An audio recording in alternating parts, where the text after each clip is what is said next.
প্রিয় নবী সাল্লাল্লাহু আলাইহি ওয়াসাল্লামকে সম্বোধন করে আল্লাহ তাআলা বলছেন, বন্ধু, আল্লাহকে বাদ দিয়ে, রসুলকে বাদ দিয়ে, কোরআনকে বাদ দিয়ে, দ্বীনকে বাদ দিয়ে নিজের মনের ইচ্ছে মতো, চাহিদা মতো যে চলে, আল্লাহ তাআলা নিজে বলেন তাদের পরিচয় কি? তাদের পরিচয় ইনহুম ইল্লা কাল আনআম, তারা আর কিছু নয়, শুধুই জানোয়ার। একদম কোরআনের শব্দের নফি ইস্তিসনা, অর্থাৎ দৃঢ়তার জন্য কথা তর্জমাটা এভাবে করতে হয়। তারা জানোয়ার, এমনি বললেও হইব না, তর্জমা করতে হবে এইভাবে যে তারা আর কিছু নয়, শুধুই জানোয়ার। তাকিদ মানে দৃঢ়তা বোঝানোর জন্য তর্জমাটা এভাবে, তারা আর কিছুই নয়, অন্য কোনো পরিচয় তাদের নাই। ইনহুম ইল্লা কাল আনআম, তারা শুধুই জানোয়ার। এরপরে আছে বাল আদাল্লু সাবিলা, আল্লাহ বলেন না শুধু জানোয়ারও না, বরং তার চাইতেও নিকৃষ্ট পথের অনুসারী। যেটা হযরত বললেন এই মাত্র, আমিও বসা, আপনারাও শুনলেন, পাকিস্তানের বিশ্ববিখ্যাত বুজুর্গ, সারা পৃথিবী খ্যাত দাওয়াত ও তাবলীগের বিশ্ববিখ্যাত দাঈ হযরত মাওলানা তারেক জামিল সাহেব হযরতের উদ্ধৃতি দিয়ে বললেন যে বেনামাজিকে যদি কুকুরের সাথে তুলনা দেয় তো কুকুরও বলে মুঝে শরম আতি, কুকুর বলে যে আমার লজ্জা লাগে, তুমি আমার সাথে তুলনা দিলে কেন? আমি কি অপরাধ করলাম? আমি আল্লাহর কোন নাফরমানিটা করলাম যেই নাফরমানির কারণে ওই বেনামাজি ওই জানোয়ারকে আমি জানোয়ারের সাথে তুলনা দিলা কেন? এই জন্য কুকুরও বলে মুঝে শরম আতি হ্যাঁ, আমার লজ্জা লাগে, আমার লজ্জা লাগে। এই জন্য এটা অনেক গুরুত্বপূর্ণ বিষয়, আপনি আমি বুঝা। আমাদের জিন্দিগি সবাই এক তালে বুঝবে না, সবাই এক তালে গ্রহণ করবে না, কিন্তু আপনি সবার দিকে তাকাইয়া চলতে পারতেন না।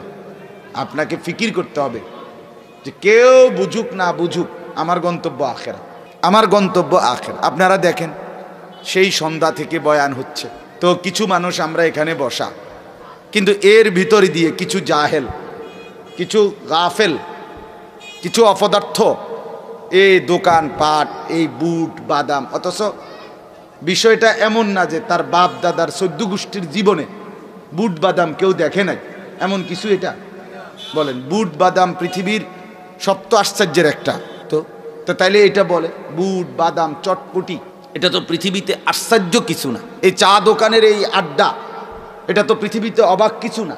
যে এটার জন্য আল্লাহর কোরআনের কথাগুলোকে এইভাবে তুচ্ছ করা, প্রত্যাখ্যান করা, এই লোকটা কি পরিমাণ নাফরমান আপনি ভেবে দেখেন, কি পরিমাণ বদনসিব, কি পরিমাণ দুর্ভাগা, কি পরিমাণ মন্দ কপাল। এই দোকানদারগুলোর কপালটাই কি, আর এই কাস্টমারগুলোর কপালটাই কি। হযরত যে আয়াত পড়তেছিলেন এটাই পড়ছিলেন, ইয়া আইয়ুহাল্লাযীনা আমানু লা তুলহিকুম আমওয়ালুকুম ওয়ালা আওলাদুকুম আন যিকরিল্লাহ। আল্লাহ তাআলা বলেন, হে ঈমানদারগণ, হে মুমিনগণ, তোমাদের আমওয়াল সম্পদ, তোমাদের সন্তানাদি, এর কোনোটাই যেন তোমাদেরকে আল্লাহর স্মরণ, আল্লাহর জিকির, আল্লাহকে ডাকা, এটার থেকে না ভুলায়। ওয়া মান ইয়াফআল যালিকা ফাউলাইকা হুমুল খাসিরুন। সরাসরি কোরআনের আয়াত।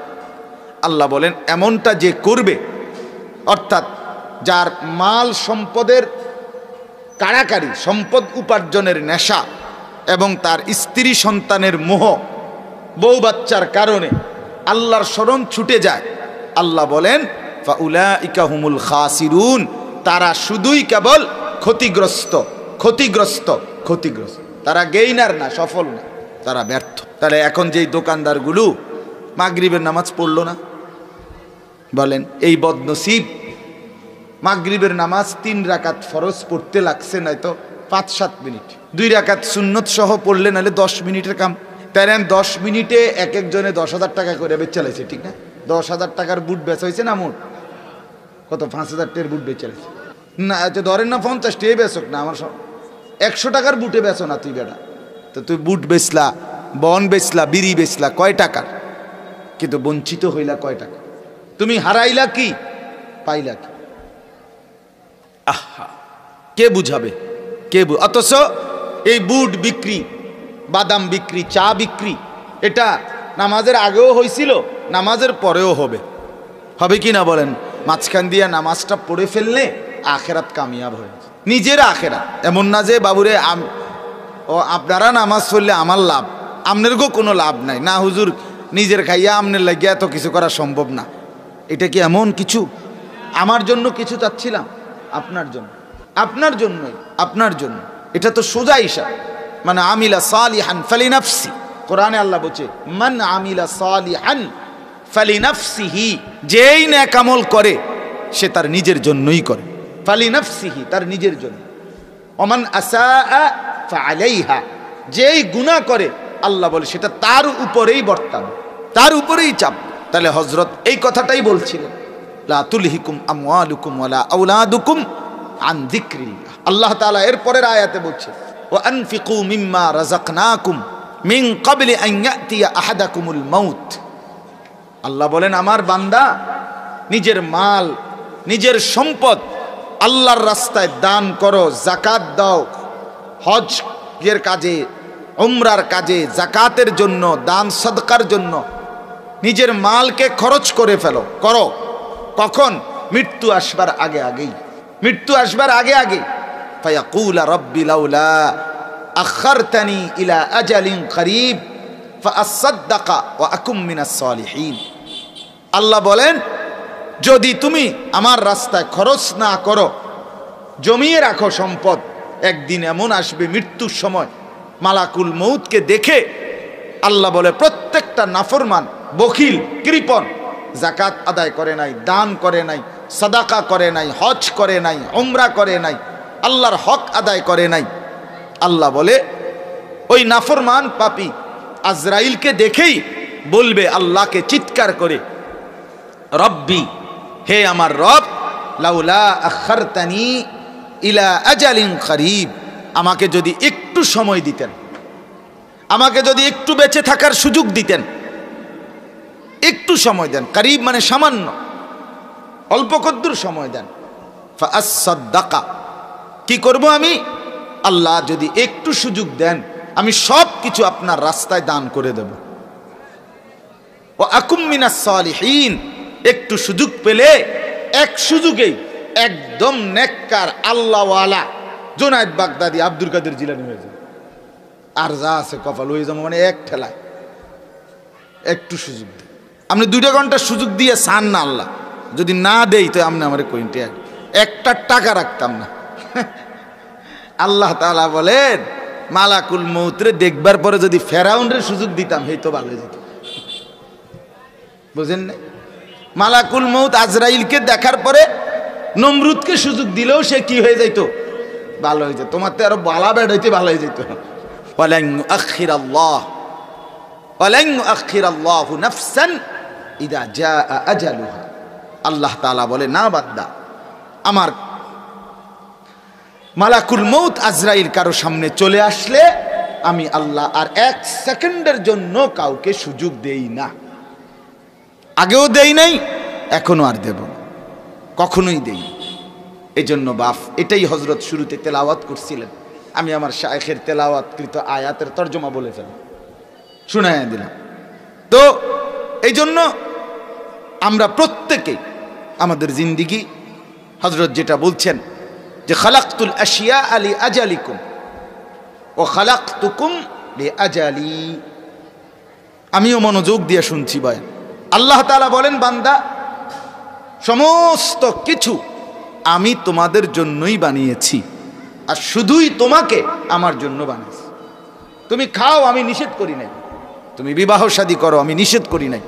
তুমি ঘর করো, বাড়ি করো, বাজার করো, ব্যবসা করো, আয় করো, রোজগার করো, তুমি দোকান করো, চাকরি করো, ক্ষেত খামার করো, তুমি গাড়ি চালাও, উপার্জন করো, রোজগার করো, কোনো মানা নাই। আমি নিষেধ করি, এগুলো তোমার জন্য তো। কিন্তু আমি শুধু চাচ্ছি আমাকে বাদ দিও না, আমি শুধু চাচ্ছি সেজদাটা বাদ দিও না, আমি শুধু চাচ্ছিলাম নামাজ বাদ দিও না, আমি শুধু চাচ্ছিলাম হালালটা বাদ দিও না। হালাল দ্বারা তোমার সমস্ত প্রয়োজন আমি পূরণ করব। ও খালাকতুকুম লিআজালি, আমি তো আমার জন্য তোমাকে বানাইছিলাম, तमाम पृथ्वी तुम्हार जन्नो, सारे दुनिया तेरे लिए, तू सिर्फ मेरे लिए, तमाम दुनिया बंदा तुम्हार जन्नो। हुवल्लज़ी खलक़ लकुम मा फिल अर्दि जमीआ, আল্লাহ কোরআনে বলছেন তিনি আল্লাহ যিনি সব কিছু জমিনের তোমাদের জন্যই সৃষ্টি করেছেন। খালাকা লাকুম, তোমাদের জন্য। সুবহানাল্লাযী সাখখারা লানা হাদা, আল্লাহ বলেন ওই আল্লাহর প্রশংসা করো যিনি সমস্ত কিছু তোমাদের অধীনস্থ করে দিয়েছেন। তোমাদের অধীনস্থ, এত বড় মহিষটা আল্লাহর কুদরতে শুয়ে, 3 লক্ষ টাকার গরুটা আল্লাহর কুদরতে শুয়ে পড়ে, তোমার ক্ষমতায় না। ওয়াদাল্লালনা লাহুম ফামিনহা রাকুবুহুম ওয়ামিনহা ইয়াকুলুন, সূরা ইয়াসিনের মধ্যে আছে। আল্লাহ বলে সমস্ত চতুষ্পদ প্রাণী আমি আল্লাহ তোমাদের অধীনস্থ করেছি, এগুলোর দ্বারা তোমরা কোনোটার মধ্যে চড়তেছ, ঘোড়া, এই ঘোড়ায় তুমি চড়তে পারতেছ, আমি অধীনস্থ করেছি। অমিনহা ইয়াকুলুন, গরু ছাগল ভেড়া বকরি তুমি গোশত খাচ্ছ, এটা আমি তোমার অধীনস্থ করেছি। হযরত বললেন, আপনারা শুনলেন যে অন্য সমস্ত বন্য প্রাণী সেটা শুধুই তার বাচ্চার জন্য যেটুকু দরকার এটুকু দুধ দেয়, আর এক গাভী শুধু ওটুকু দুধ না, তার বাছুরের জন্য না, বরং বনি আদম পান করবে। এজন্য রব্বুল আলামিন গাভীর পেট থেকে প্রতিদিন আমাদের জন্য সাদা ধবধবে দুধ বের করছে। ওয়া ইন্না লাকুম ফিল আনআমি লাইবরা, আরে বাপ এটা কোরআনের আয়াত। নুসকিকুম মিম্মা ফি বুতুনিহি মিন বাইনি ফারসিন ওয়া দামিন লাবানান খালিসা সাইগাল লিশারিবিন। আল্লাহ তাআলা বলেন নিশ্চয়ই গাভীর মধ্যে তোমাদের জন্য শিক্ষার উপকরণ আছে। লাইবরা কি? আল্লাহ বলে তুমি দেখো তো বান্দা, গাভীটা তোমার বাড়ির সামনে বাঁধা, তোমার ক্ষেতের মধ্যেই বাঁধা। প্রতিদিন আমি আল্লাহ মিন বাইনে ফারসিন ওয়া দামিন, আমি আল্লাহ, ফারসুন মানে গোবর, দামিন মানে রক্ত, আমি লাল রক্ত আর ভিন্ন কালারের গোবর, এই দুইয়ের মাঝখান দিয়ে, গোবর এক রকম রক্ত আরেক রকম, গোবরের মধ্যে দুর্গন্ধ, রক্তের মধ্যে লাল, এই দুইটার মাঝখান দিয়া 1 ফোঁটা গোবর মিশতে দেই না, 1 ফোঁটা রক্ত মিশতে দেই না, দুইটার মাঝখান দিয়া প্রতিনিয়ত লাবানান খালিসা, বিশুদ্ধ পবিত্র দুধ তোমাদের জন্য বের করছি, পান করাচ্ছি। তুমি আমি আল্লাহকে দেখো না? আল্লাহকে দেখো না তুমি? গাভীর রং কালো, দুধের রং সাদা, গাভীর রং লাল, দুধের রং সাদা, গাভীর রং সাদা, দুধের রং সাদা, অর্থাৎ গাভী যেই কালারেরই হোক দুধ সাদা, খালিস দুধ। এজন্য হযরতের এই কথা আমার কাছেও অনেক সুন্দর লাগছে, শায়েখের মুখে শুনতেই ভালো লাগে। হযরত যখন বলে তো এমনটাই সুন্দর লাগে, দিলে লাগে যে বাস্তবতা এটা। এক মুরগি সে তার বাচ্চাটাকে সে মানুষের খাবে, এই জন্য অনেকগুলো ডিম দেয়। এক গাভী মানুষ পান করবে, এই জন্য এত বেশি পরিমাণ দুধ দেয়। তো এগুলো তো সব আল্লাহ তাআলার ইন্তজাম। আল্লাহ তাআলা যদি আমাদেরকে স্বাভাবিকভাবে না রাখেন, আমাদের কারো ক্ষমতা নেই, কারো ক্ষমতা নেই, কারো ক্ষমতা, কারো মাতবুরি নাই। ও আপনি বিল্ডিং করছেন, ফুট 2 জন ইটালি থাকে, কোনো মাতবুরি করে লাভ নেই।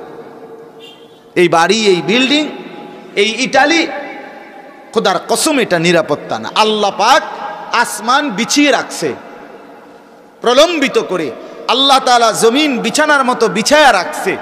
আল্লাহ তাআলা সূর্য তুলতেছে, চাঁদ তুলতেছে, সূর্য ডুবাচ্ছে, চাঁদ ডুবাচ্ছে, রাত হচ্ছে, দিন হচ্ছে, আলো হচ্ছে, অন্ধকার হচ্ছে, রোদ হইতেছে, বৃষ্টি হইতেছে। এই ব্যবস্থাপনা আল্লাহ তাআলা তার কুদরতি পরিবর্তন করছেন। খোদার কসম এই কারণে আমরা স্বাভাবিকভাবে বেঁচে আছি। এর এক বিন্দু এদিক সেদিক হইলে সাগরের পানি ঢেউ বইতে থাকে, কোনো অসুবিধা হয় না।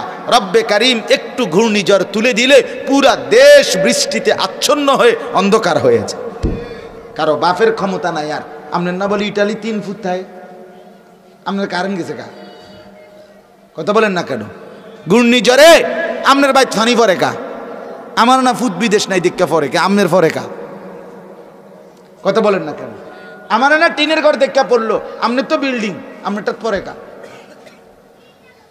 তো আল্লাহ তাআলা বলেন, বান্দা আমি স্বাভাবিক রেখেছি তোমাকে, সব কিছু আমি স্বাভাবিক রাখছি, আমি জ্বালাচ্ছি, আমি ব্যবস্থাপনা করছি।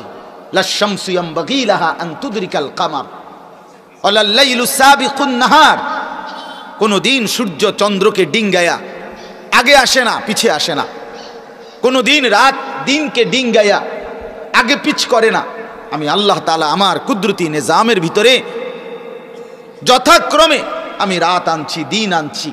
আমি সূর্য উঠাচ্ছি, সূর্য ডুবাচ্ছি, চন্দ্র উঠাইতেছি, চন্দ্র ডুবাইতেছি। এটা আল্লাহ তাআলা করছে, আল্লাহ তাআলা করছে। হুয়াল্লাযী জাআলা লাকুমুল লাইলা ওয়ান নাহারা খিলফাতান লিমান আরাদা আন ইয়াযাক্কারা আও আরাদা শুকুরা। আল্লাহ বলে, বান্দার শুনো, আমি এই রাত এই দিন খিলফাতান পর্যায়ক্রমে, একবার রাত একবার দিন, একবার রাত একবার দিন, একবার রাত একবার দিন, এইভাবে বাই সিরিয়াল ধারাবাহিকভাবে আমি এটা করছি। তুমি উপদেশ গ্রহণ করার জন্য, আমার শুকর আদায় করার জন্য, নাফরমানি করার জন্য না, আমার অবাধ্যতার জন্য না। আমি দয়াবান, আমি রহমান, আমি মেহেরবান, এজন্য আমি সব কিছু নিজাম মতে চালাচ্ছি, সব কিছু আমি করছি, আমি করছি। এজন্য দয়া করে আমরা প্রত্যেকেই আমার শায়েখ দামাত বারাকাতুহুমের এই কথা, আজকের নসিহত কি ছিল আমাদের? এটাই ছিল নসিহত, যে আমি আল্লাহর জন্য, আমি আল্লাহর জন্য, আমার জিন্দিগি ইমানের জিন্দিগি, আমার জিন্দিগি ইলমের জিন্দিগি, আমার জিন্দিগি আমলের জিন্দিগি, আমার জিন্দিগি তাকওয়ার জিন্দিগি। এটাই আমাদের জীবন, এটাই আমাদের জীবন, এটাই আমাদের জিন্দিগি। আমরা ভুলে না যাই।